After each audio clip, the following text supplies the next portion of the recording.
তুমি যেরকম মাগো মাগো করে তৈরি করো সেরকম আর কি।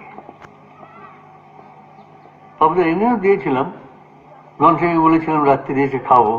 ও মা, বাড়ি ফিরে শুনলাম তুমি আমার মাসতুতো ভাইদের সব বাবদা খাইয়ে দিয়েছো। হ্যাঁ, কতদিন বাদে ওরা বাড়িতে এসেছিল, কোনো রান্না ছিল না, কি খেতে দেব? তাহলে ওই পাবদাগুলো দিতে হবে।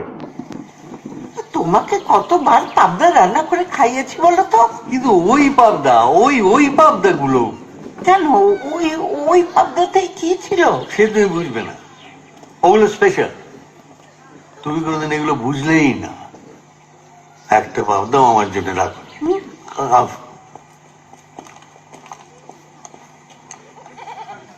কি হ্যাঁ,